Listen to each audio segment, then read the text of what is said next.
Recording is on.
Hello everybody, this is the Extinctionati meeting number 102.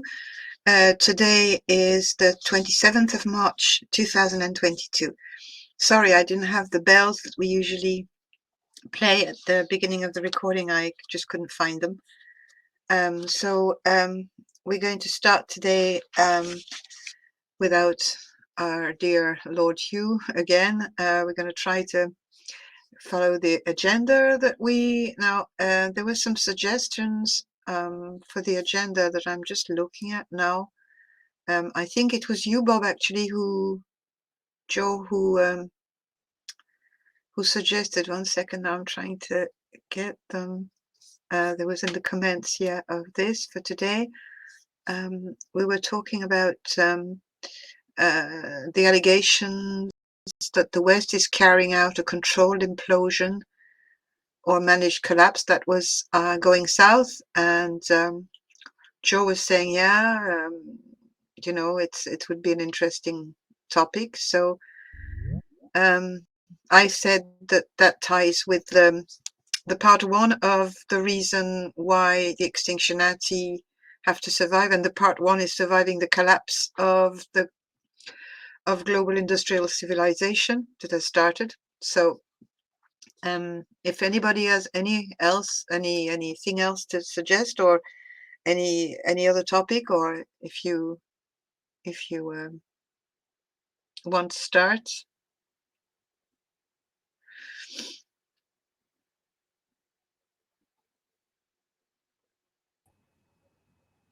Yeah, it's the topic of the day, isn't it? Because the Doomers have been talking about this stuff for so long, and certain current events are looking like tangible examples of, things actually rolling in that direction, isn't it? So we're in collapse now, basically. We're talking about food problems, economical collapse, post-pandemic and continuing pandemic psychosis, war. So we've got a lot to to chew on. All this is added to the climate. So I don't really know where does an Extinctionati stand in all this. Anybody wants to say something about this? Hello, can anyone hear me? Yeah, could. Sorry, I thought for a second no one could. Yeah, I just thinking, I don't know if it's necessarily a good idea to think that there's some overarching conspiracy that, that the elites have, gamed this to the point where all of this is playing. I'll grant you that it's definitely, it's another crisis that is pushing us further along, but it is staggering actually how If you just for the moment just look at the financial side of all of this, all of these sanctions and everything is going to shoot Europe particularly and the West in the foot massively. It's staggering that rather than Russia and China, just calling it and saying, right, we're ready, we have all the gold, we have a lot of resources and a lot of manpower to sort of, create our new, sphere of the bipolar world. The West has kind of forced their hand because of these sanctions. So now what we have is Russia is, they're in control of some very key, huge resources. And I think it's a misnomer for the West to look at this and say, yeah, we're not, we can somehow be insulated from this. I mean, I don't necessarily know if the Western leaders are really thinking like that, but there's a naivety to this because, I mean, just what Putin did last week, he said, okay, you've got to pay me for gas in rubles. So what that means is that Europeans are going to have to sell stuff to Russia so that they can get rubles to then buy gas. I just don't buy this idea that Germany and all the rest is somehow going to source their gas from America. I mean, already I think an analyst came out and she said that there's no way that America could provide all the LPG, the gas, liquefied gas that they need.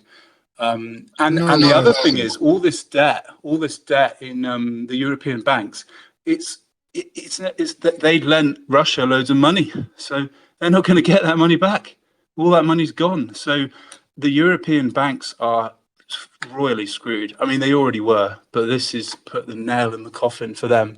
So it's probably just, well, who knows? Not long, I don't think, before, unless the West can pull some trick out of the box. But that's my thoughts on the sort of just the money side of it and the sort of, the energy, and it's crazy.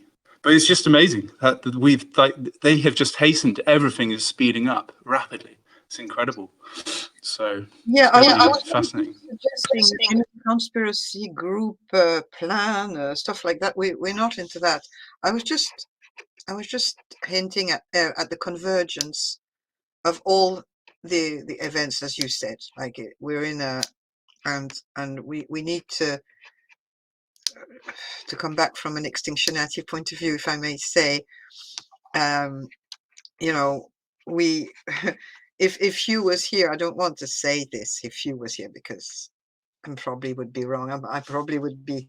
He'd probably surprise me by saying something completely opposite to what I'm thinking. But he would start saying that what are the opportunities for rebellion, resistance, organization, and deep adaptation at the moment? What do you think, guys?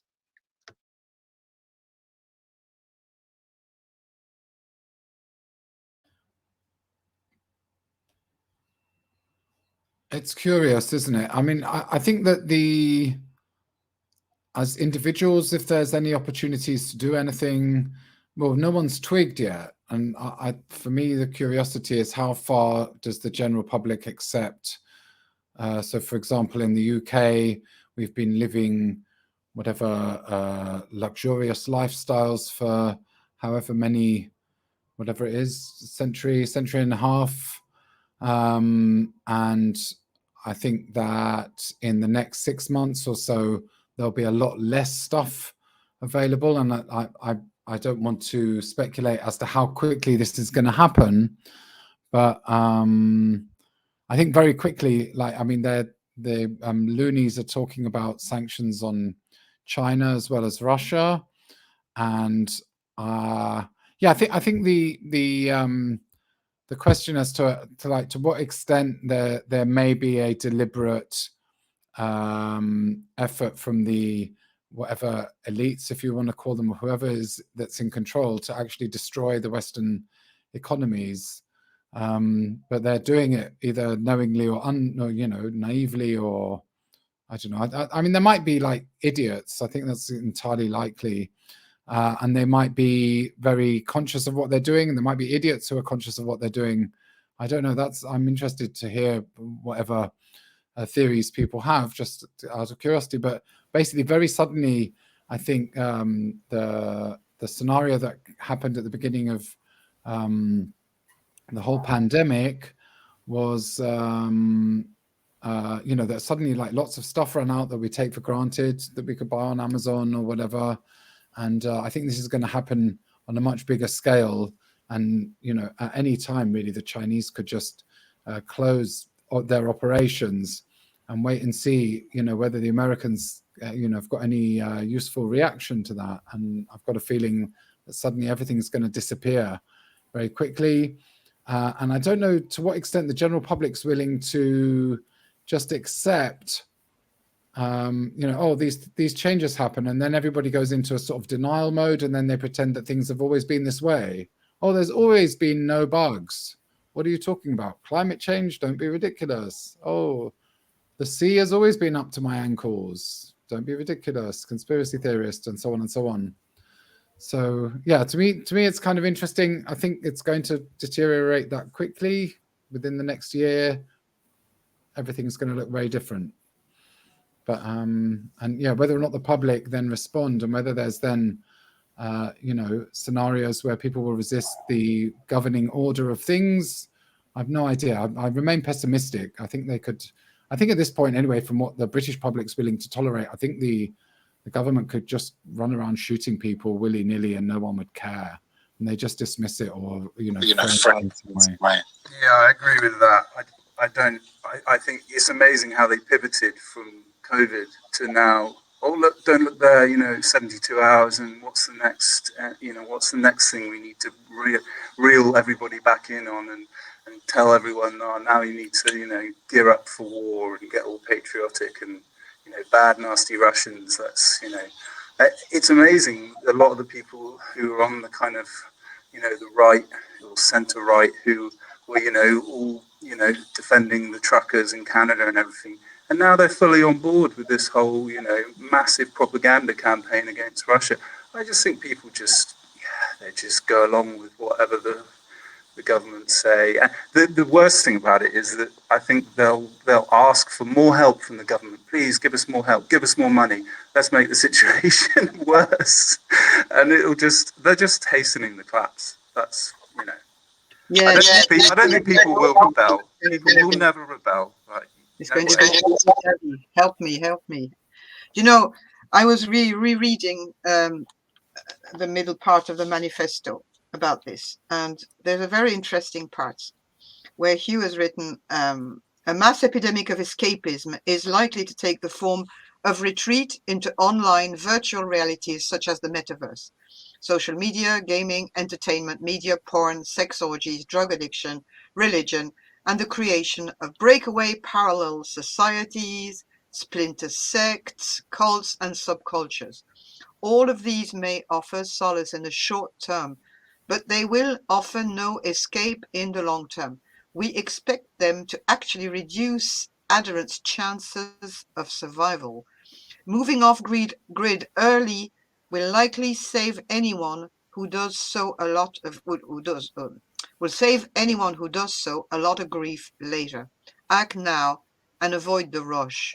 And I think collapse now is something that I'd like to discuss, because what you're saying, Bob, is that we're going to feel a pinch because we don't get our things on Amazon, but a lot of people have stopped relying on that for quite a while, and there's going to be I think that, just to clarify, I think there's going to be no food.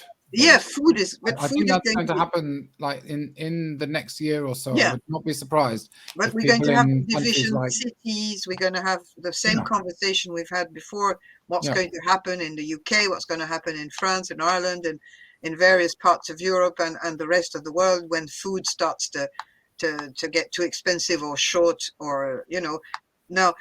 But we need to talk about. I mean, I'm very practical. What are you doing, guys? All of you. I've been growing my vegetables for years, and I don't, for the moment, expect, unless there's an abrupt climate catastrophe, I can still forage and grow a few things, even if the shops are empty. I think the people in my community have started to, I'm getting more and more people who are contacting each other, creating networks of mutual aid and support, because there's more and more, well, it's a minority, but I could talk of a group of about 12 to 15 people around here, women and men of all ages, who are hunting, fishing, growing, and, have got to pool tools and various transport things and all between themselves. So I'm quite happy with that. It's emerging. It's emerging recently, actually, in the last 2 months. But I wonder if it's happening to you, and I don't know. We need to do something for ourselves if we want to avoid hunger, suffering, and help people survive if we don't. So I think this would be a longer process. I mean, for us in the West, yeah, prices are going to go sky high, and there will be shortages of things. But I think the people that are really going to be suffering to the point of like hunger and starvation, it's going to be the usual countries. It's going to be, the sub-Saharan African countries. It's going to be the Middle East. Those are the places where it's going to hit first, and you're going to get, similar to what happened, before the last financial crisis, you had that led to the Arab Spring. But I don't know. I mean, I think that's brilliant. I think you're definitely, Sophie. I know you're well in that camp, and that's admirable. And it's definitely, if you're in that situation, it's best to just prepare early. Yeah, for sure. But I still think this is, like Hugh has always said, it's going to come in waves. It's going to go on and on. It's going to be, very disjointed and nuanced. It won't be suddenly we've run out of, everything. It's going to be much more complicated, I think. I mean, maybe I'm wrong, but that's the way I feel. I mean, it depends where people live. There's going to be, particular problems for particular geographical locations. And I still think that Hugh's strategy of a boat was very, very good in light of the flipning and in light of all sorts of other reasons. But I'm land-based, and I don't have any prospect of getting a boat so far, unless I meet a nice pirate. But but we have done here. We've creating something called a lighthouse, which it's a kind of a beacon that's going to be in an area within nearly walking distance or cycling distance, so that it's a place where people can share resources, go to, be used for meetings, get maybe stocks and stuff there. I mean, it's at the beginning. This is just embryonic now, what's happening, but I think that can be done anywhere, even in a city. But because we are online, like we all think the same. We've been for 2 years discussing all this. We know what's coming. We know, you know, we know what to do. We know all these things, but we can help each other on the Sunday, talking to each other and exchanging information and developing our psychological preparation, which is very, very important too. But I think with all the things we've done and all the things we know, I think it would be very interesting to see if the process we've started as Extinctionati can spread through our various communities. Even though we're not going to find people that will understand our view of things. Like I find I'm kind of keeping it quite quiet, really, my anarchist side and my views on a lot of things with the people who want to organize these kind of things. Even though I'm hoping that I will, influence one way or another. But I think I'm looking at the names at the letters here. Your B in England, GS in Greenland, Mr. McKee in the States, U, Tom in England, A and R in DB in the US. I don't know, Z, where you are, but I'd like to hear that at least we're doing something. We want to survive and help people to survive, and that we're not just, just watching it all happening. Now it's exciting. It is happening. This collapse we've been talking about is really happening. Even people who I meet people who are usually never talk about things like that on the road, like old people and neighbors and farmers, and they're saying everything's gone to fuck. Like, they just know it, and they just, that's it. So now that we're in it, what can you say? Oh, I think it's very difficult because it's very overwhelming. Um, I feel like, yeah, just as you say, everybody is like, oh my God, like this is just, yeah. I think that a lot more people are waking up to how, global events can just unfold so rapidly these days. It feels like that. I think that's the wrong thing to say, actually, because they always, in history, things always happen, and events can happen very fast. But what I suppose what I'm trying to say is that the media these days, it means that there's just so much information. It's very hard to make sense of what's true and what's false, and you have to keep reminding yourself it's somewhere in the middle. But when you speak to people, when I speak to normies, so to speak, in my day to day, in my job, and I'm surrounded by people, and few guys, and they often want to talk about this, and they're just being fed this, this mainstream narrative, and they just can't see. There's no objective opinion at all. They're just, absolutely consumed by this constant rolling narrative, and they won't sort of pull back a bit and say, is all of this true? Like, I mean, granted, there's some things they'll say, okay, yeah, like, for example, that ghost of Kiev, like weeks back when there was supposedly some Russian, Ukrainian fighter ace, shooting everything out of the sky, shooting Russian planes and helicopters and things. But it was a complete fake news story. But there's just so much. It's overwhelming. I don't know what other people think about. I think it's impossible to sift through all of that stuff these days. I, at least over here, the propaganda machine is in absolute hyperdrive. I've never seen it like this before. I don't have a TV, but I go to the gym and they'll have all the different news channels on, and it's the same thing across all of them. Each screen is showing the same thing. Fox, NBC, whatever it is, they're all talking about the same thing every single day, about how Putin is Satan incarnate, and the Ukrainian people are the most the bravest, best people that have ever existed. All this stuff, it's cartoonish.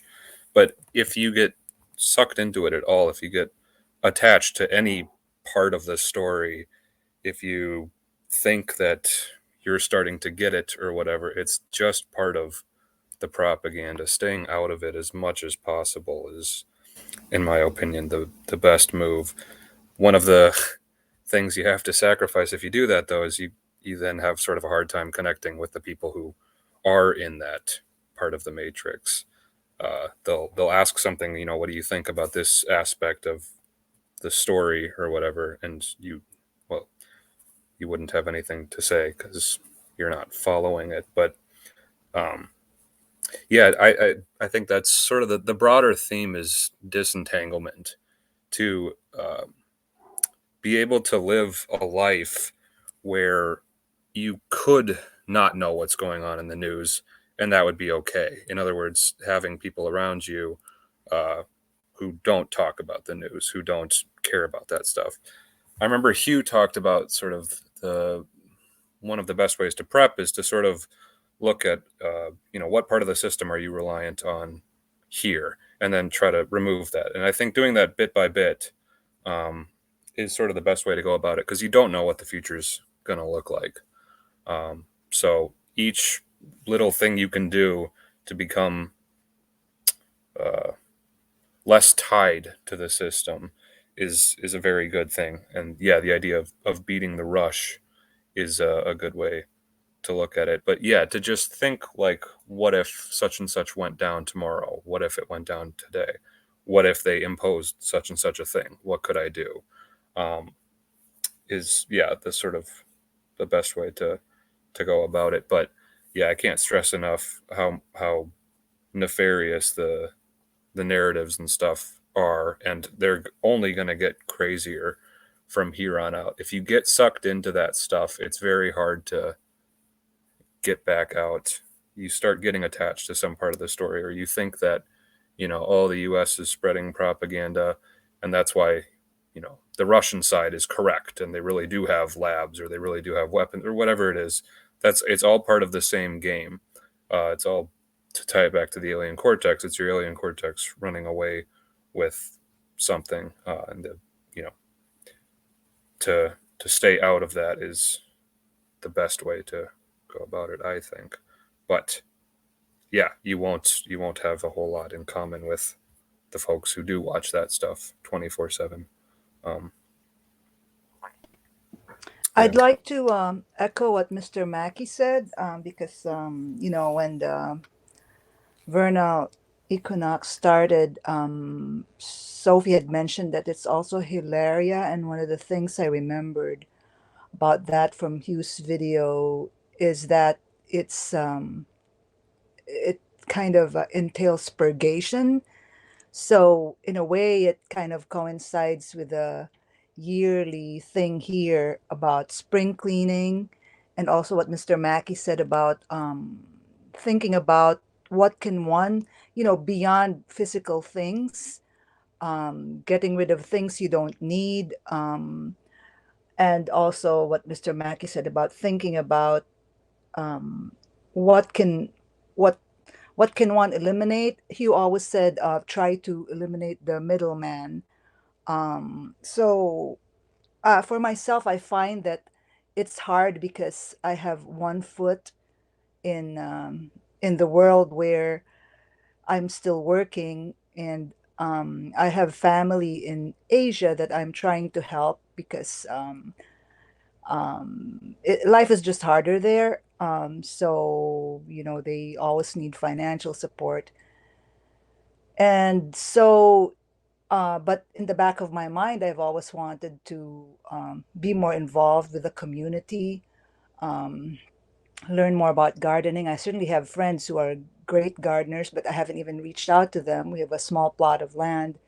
So over the years, I buy books about gardening or, urban homesteading, but all it is theory and always postponing for the future.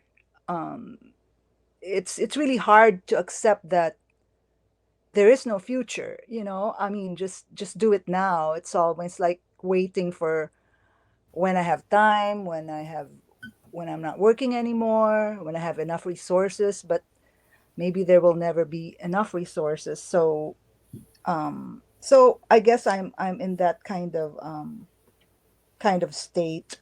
And yeah, there are a lot of, I also don't have a TV, and so I don't buy newspapers. So the news, I don't get it 24/7. But my friends, I live in a liberal university town, and a lot of my friends are, of course, left leaning. And it's amazing how they kind of just stole the party line. I would think that I would have thought they would have been more analytical, more yeah.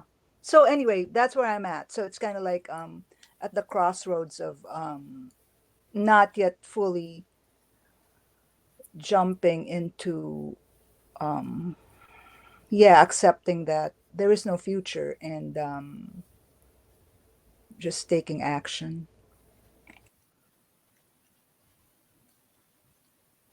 I think one of the big things that we also must remember is that in this situation, no future, the big danger is going to come from the state, and whatever their reaction is going to be, I think it's going to be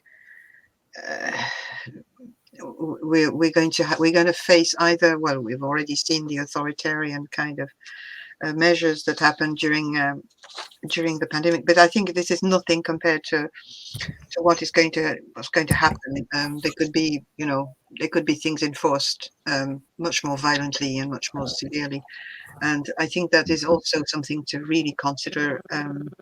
We need to remember. Remember our maybe our anarchist background. We need to prepare and envisage that there's going to be a clampdown, an enormous clampdown, and an enormous control on people coming. So that's even more the reason to remove yourself as much as possible from the system. It's not just a psychological and a practical preparation. It's going to be a necessity, I think.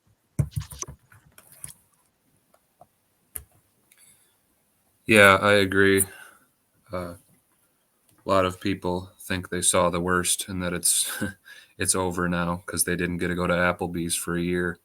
But that's, absolutely nothing compared to what's coming. I think it's good to think about it in terms of what it would look like if shit hit the fan tomorrow, because that's how fast this stuff will go.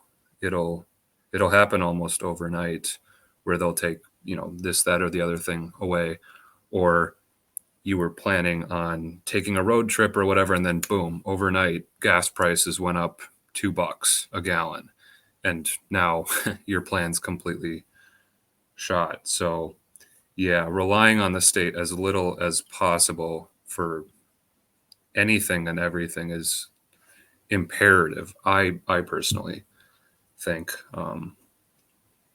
But it all goes back to the same thing, which is simplifying, getting back to your roots, and relying as little as possible on the system. It's not to necessarily be self-reliant, but reliant on neighbors and be able to connect with people, and just the more robust the better, the simpler the better, the less you're dependent on this sort of intricate web of supply chains and all these other types of connections, the better. I think it's good to take a lot of pages out of the book of indigenous people and stuff like that. They didn't have books on how to prep. They didn't have preparation plans and stuff. It was much more of just a way of actually living. They didn't have a plan for what's going to happen in 5 years' time, what's going to happen in 10 years, how am I storing my wealth or whatever. They just sort of lived day to day, and that's it's a blending of the psychological preparation with the physical. But I personally find that to be very, very helpful as kind of an antidote to the classic prepper type strategies, where it's the bunker mentality, and what you're doing is you're waiting out in some place, and you're waiting for the stuff to blow over, and you've got your food rations for a couple of years, and then you're anticipating that it's going to go back to normal or something. That's not the way to think about it at all. It's about changing the way that you live. But yeah, doing the little things and taking the steps that you can right now, I think, is very, very important, because going south says changing where you live. Yes, exactly. That could mean some hard stuff. It could mean leaving some friends or family or whatever behind. But yeah, there's no easy solution for all this. It's impossible to make a kind of informed decision about that kind of thing either. So I find like I'm completely at a loss as to whether there's any action I could usefully take to mitigate the effect on myself as a person. There is no community where I live. I mean, you can't go, let's go and hang out with the neighbors and see if we can come up with an idea of what we'll do if there's no food tomorrow. I mean, it's that people don't even have the mental framework to think about those things by and large. That's why I find myself talking to strangers on the internet about it. So yeah, I'm perplexed about, you know, and I mean, this is something that Hugh brought up on occasion and is in the book in a way, in his novel, where, you know, you've kind of got yourself on a Greek island where they have their own resources up to a point, but then the army turns up one day and says, right, we'll have all your food and shit, and we're off now. So, you know, from my point of view, even if I could move to the countryside, I wouldn't know what to do with myself in that sort of situation. I can't suddenly start growing vegetables. And I've been a very long time doomer, but never got myself into the sort of mode of living in a more self-sufficient way. And I feel like I'm completely intertwined with the fate of modern industrial civilization. And depending on how it falls apart, there's nothing I can do. I'm a leaf in the wind. So yeah, so I suppose there's some people have been able to take action and maybe establish a sort of a lifestyle, or, you know, just get some knowledge about what to do. But I've been noticing recently, as much as I don't like the outdoors, they don't even have bunny rabbits anymore in England. They've all died or something. So the idea that I might, you know, grab a bunny rabbit if in the worst case scenario. Yeah, but I sympathise with you, Bob, because I don't remember. There is no escape. We have to remind ourselves. It's all very well talking about all this prepping, but I don't think anyone can really prepare themselves fully. Like I just don't buy it. And I'm actually moving to London, funnily enough. It's probably about the worst place possible. Well, But I would say that you have got community there, and there is opportunity. There's actually lots of opportunity in a city to be, and the most opportunity is from other people, like, you know, being resourceful if there was some, you know, major food supply disruption to London or something like that. You just have to be resilient. And with community, I mean, look what happened. I mean, Hugh was always referencing New Orleans, and, you know, there's plenty of examples of people in cities that have, you know, there is a lot of resources within cities. It's just that you'd have to, you know, start collaborating with people and, you know, bringing knowledge to bear and, you know, collaborating. We're just sort of flying by the seat of our pants at that point. So there's nothing really to prepare as such from my perspective on things. So, but anyway, but I've got your number, so I'll give you a call if you're in England. But you know what I was thinking when I was listening to you guys is that you're right. I mean, the people I've been meeting there for this kind of organizing stuff, they're onto all those lists of things to have, like food stocks and, okay, medical emergency, but we always have that when you live in the country, but, you know, tools and stuff like that, you have them when you live in a wild place and quiet place. But this mentality of having enough food for 12 months or 2 years and all that is, to me, is a little bit bullshit. Like it's okay, but it's just, as you said, if first those people, if they're too vocal, everybody knows that they've got all that. So the first thing that's going to happen if people are short of food is they're going to go and get it where they know it. I've got an idea. Move to Russia. Move to northern Russia. Maybe not.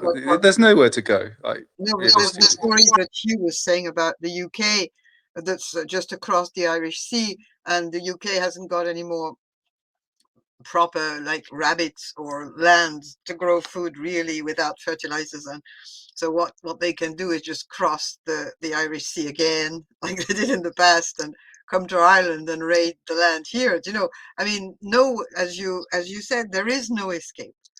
And as Mr. McKay is saying, it's just you have to day to day live and, you know, adapt and be flexible and have different strategies and have plan A, B, C, D, and not do anything.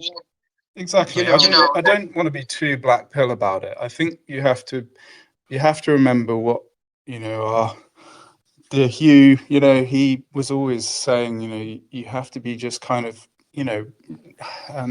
be open to change and just, go with what happens. I think was what I read from him, is that, you shouldn't be too wedded to some grand plan you have, that you're going to, that you're there and you've got your garden or whatever. As he kept saying, it's quite likely that you go and plan all this stuff and you've got some lovely little, I don't know, allotment or something, and then that next week they're like, right, we need to requisition all land for feeding the local town, or the Belfast or something. Do you know what I mean? Like, you just can't be too strapped to an idea of how you are going to somehow survive. It's better to be like just picking up skills and building psychological resilience to try and play things as they come. I guess I think that's what we need to think. But I had a look just as another side thing, because obviously a few weeks ago everyone was like, there was all this. He kept talking about Zelensky, about no-fly zones, and it's like people didn't really understand. That means World War III. I had a look at UK. Like, where could you actually possibly survive a nuclear attack? And it's like, I think the only place possibly is probably the Outer Hebrides, somewhere off the far northwest of Scotland. Basically, the whole thing would just be completely obliterated. It just, that's like a side thing, but just as a thing of thinking about where could you go for anything, nowhere probably, But that, hopefully that doesn't happen. I just think it's crazy talk, this whole thing. It's like the other day, where you had all the leaders meeting, didn't you? This NATO summit, and the contradictions in the irony. He's there talking, and he's like, "We need to de-escalate," and then he's talking about putting 4 battle groups out in all the Baltic states. You're like, you just said you need to. You just said you're going to put 4 battle groups, and now you're saying we need to de-escalate the situation. You're just pouring, petrol on the fire. It's just crazy, absolute craziness. Yeah. To come back to the gardening thing that you were mentioning, like I've been, for example, I can only talk about myself, but I started growing vegetables when I was in my 30s, because I wanted to give good food to my children, and I found that the food in the shops was shite. So, that was why I started. I didn't have a big vision of being self-sufficient and all that sort of stuff. It happens that, but through the last few years, I've noticed that what I'm doing now is planting things elsewhere, like perennials, things that don't need cultivation, sometimes on the land where I live, sometimes outside it, on the side of the roads, like fruit bushes, like shrubs, currants and stuff like that, or roots that can grow without cultivation, different types of perennials, because at least they're not going to be, if people recognize them and know that they're there in the hedgerows or on the side of the roads, or even you could do it in a city, like people could put them in the public gardens if they wanted to. But Yeah, I love foraging. Foraging's the best. yeah, but there is food there that can be. So I'm very interested in watching what's happening with the perennials that I'm scattering around without any organization and any real plan of what's going to happen. But it's just there. I know it's there, and I see them every year now for the last 5, 6, 7 years I've been doing this.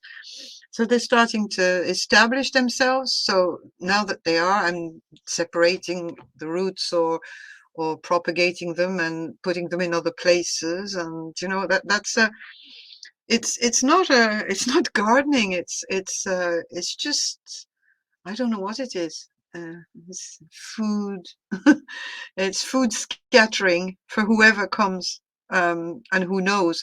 Yeah, the knowledge of what's around is more important than actually prepping and having, organizing, because you have to look at also things that can grow in various temperatures and and climate conditions that could be unstable and unpredictable, and so you couldn't have a harvest when you think you'll have one, or you can't, you'd have a drought when you have your seeds. So you have to look at things that, I mean, I think that's interesting. Now that's only for only for plant diet, because I'm not really a hunter, even though I'm trying to learn a bit about snares and hunting. But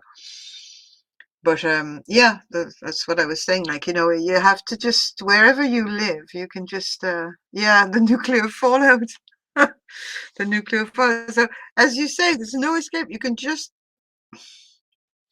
plod along with what you have where you are. But you can actually plant things in a city without people noticing. They can be, I know some people who've put some cabbage in public gardens, and they look nice and they're edible. You can put anything, of course, nuclear fallout. I know. I think it's very commendable. And I know there's a phrase here that's called guerrilla gardening. And I'm also thinking what you're doing is kind of like food geocaching. So, but you're right, people need to know and recognize that, hey, that's a cabbage leaf. So I can eat that.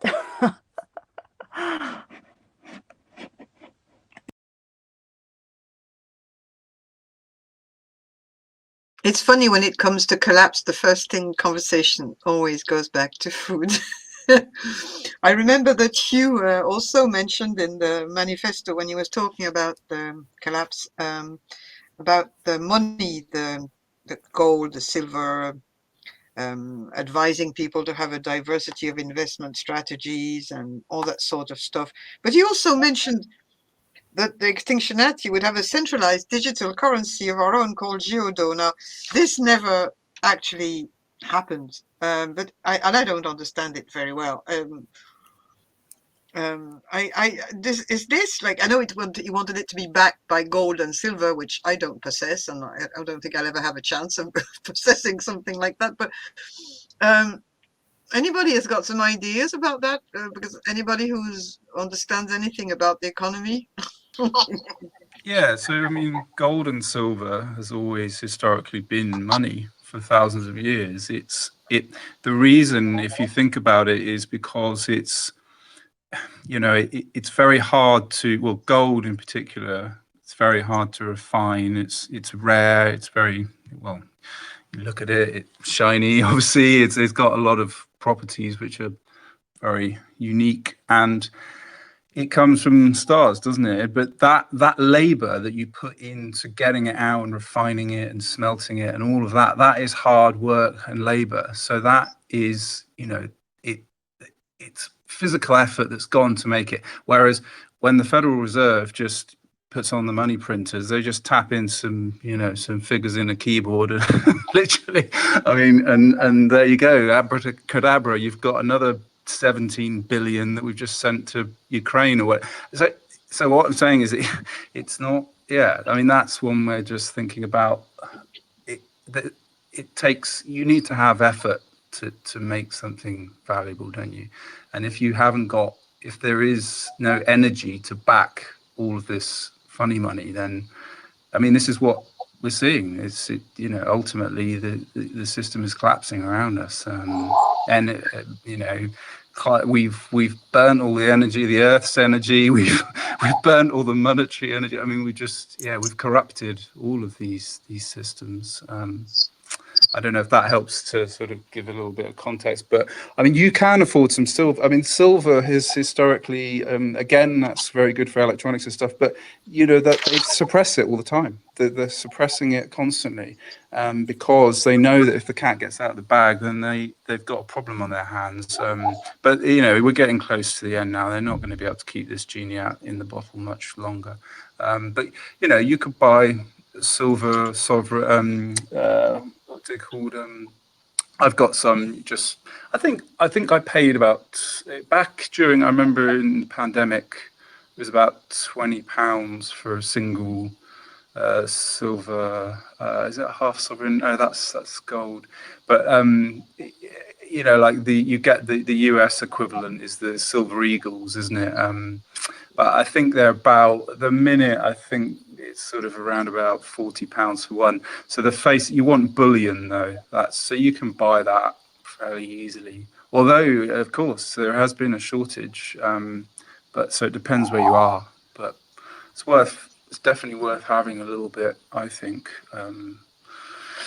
because there will be a point when when everybody realizes the money is worth, it's not that the way to think about it is that it's not that the things are going up in value. It's that the money is decreasing in value. It's, that's the way to think about these things. But there'll come a point when it gets so bad that the only thing that people will trust is gold and silver. And at that point, it won't be very long, but there will be a short window when you can, exchange for anything you like, pretty much.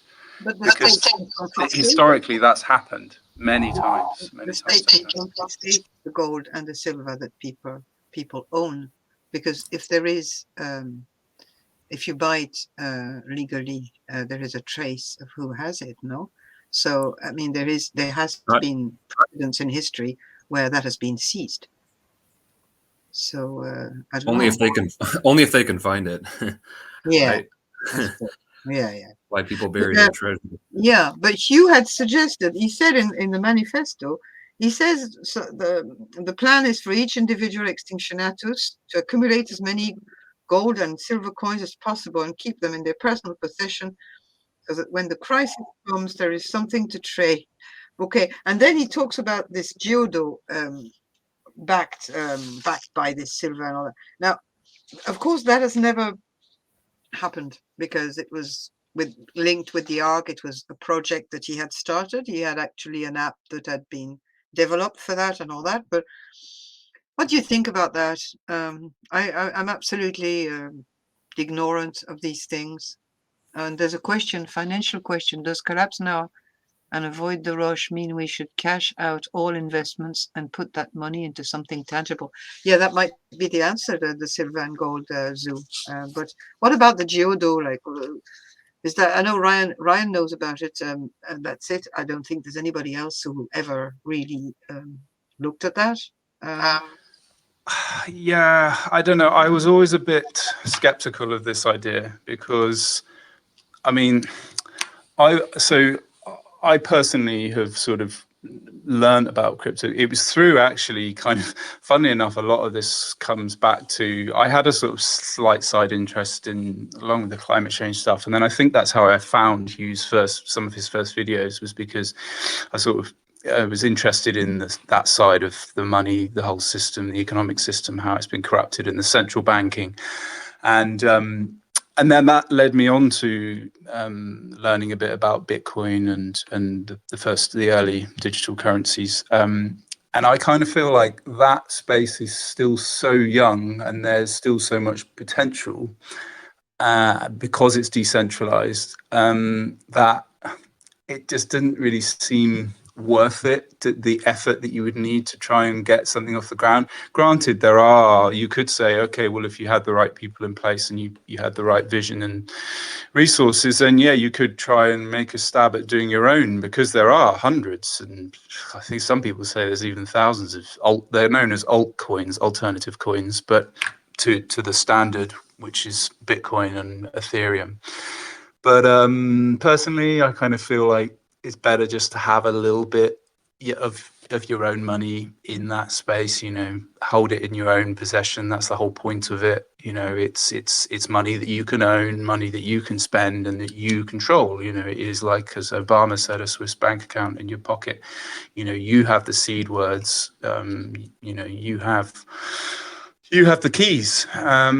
So, whereas when your money is at the bank, it's a liability on the bank's balance sheet, but it also means that the bank does effectively have control of that money, and if everybody's running to the bank, your money, your so-called insurance, I don't know, is it FDIC and in this country, it's the Financial Conduct Authority. I think they say that the banks guarantee that they're insured for each person up to £80,000, but the chances of actually, if there was a major banking crisis, of you getting all that back, I think it's pretty slim.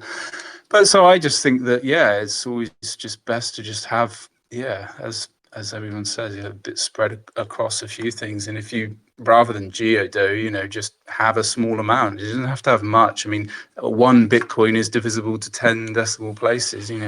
Just have £100 worth, in your own possession, and just buy a little bit and then send it to your own wallet. and store it on your own hardware wallet or something, and have it in your own possession. It's not. It's a bit like email. I mean, it's pretty easy to do, but it's like you may as well just have a bit of skin in the game. Everybody who is anybody is saying that, there could definitely be, that's kind of a good sort of hedge for the future. And I'm not saying to make you rich or anything, but it's just, worth having a little bit. Because, it's one of those early sort of technologies which I like it because it was very kind of anarchistic in its philosophy. It was like, we want to, and whether or not it was a sting operation, as Hugh so often said, I don't know, but I think the idea in the white paper, you can read the white paper. That's one thing I'd suggest people do. I mean, it's fairly accessible, apart from all of the very heavy sort of tech side of it, but the first few pages are pretty approachable. It was I can't even remember the guy's name now. Satoshi Nakamoto white paper. If you just Google that, that'll bring up the Bitcoin white paper, and that gives you an idea of what his philosophy was. But the whole idea was that, governments are destroying the money supply, and it gets back to that idea of saving. I mean, what have they done to our money? They've corrupted it completely. Nobody will be able to retire or have an income. You can't get anything now on a savings account. It's just ludicrous. It's completely the wrong thing. And what it's done is it's driven all this consumerism and all this credit, this easy money, and now it's all coming to an end. So I'm yeehaw for that. Thank God. And I'm super excited in some ways. It is a sort of a nice thing to look forward to, because it would be nice to see it all crumble and something new, even if it was just, temporary. Obviously, we're talking about collapse here, but it could create some interesting situations. Yeah. Well, I think it's very interesting what you say, but all that is depending on the grid. So, you just need to know that could also suddenly disappear, and especially if you're trying to remove yourself bit by bit from the system, you want it. There might be a contradiction there, but it's I suppose it's part of diversity. But I was thinking more in terms of instead of using your money to buy crypto or silver or gold, wouldn't it be better to use your money, if you have any, to buy good tools and good clothes and a good shelter? Yeah, You know, I completely agree. that's going to be the most valuable thing to have.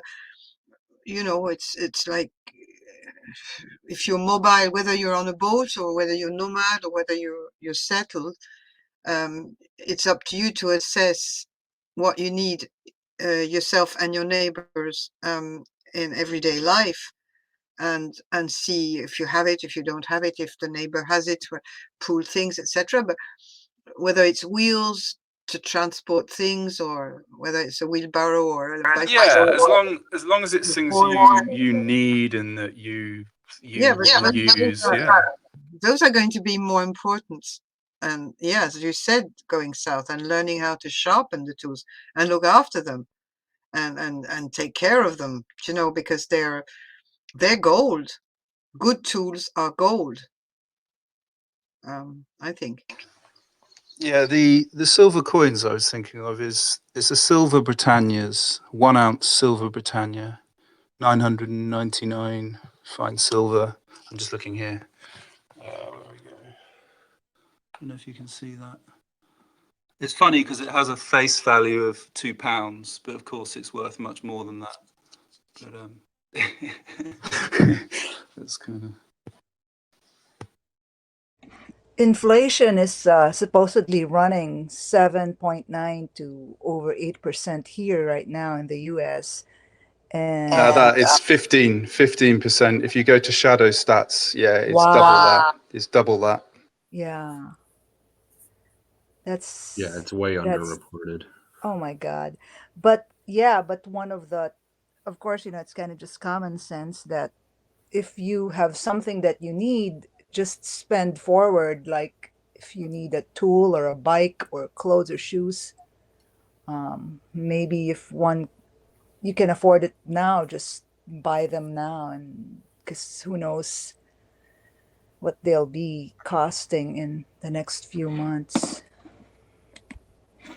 That's sort of the way to look at it, I think. I forget who said it, but they said an ounce of gold 100 years ago could get you, what is it, a nice suit and a nice dinner or something like that. And nowadays, an ounce of gold will get you a nice dinner and a nice suit. It's one of those things, like Tom was saying, that it has its worth because it's not subject to inflation, because you can't manufacture gold and silver and stuff like that. So yeah, I think just to think of any money that you have in the bank as being something that's just going to lose its value as time goes on, and to, yeah, like Zoo was saying, invest in tangible stuff. Don't think of it as something that's going to give you a return in the future, but whatever you have right now is only going to depreciate in value, and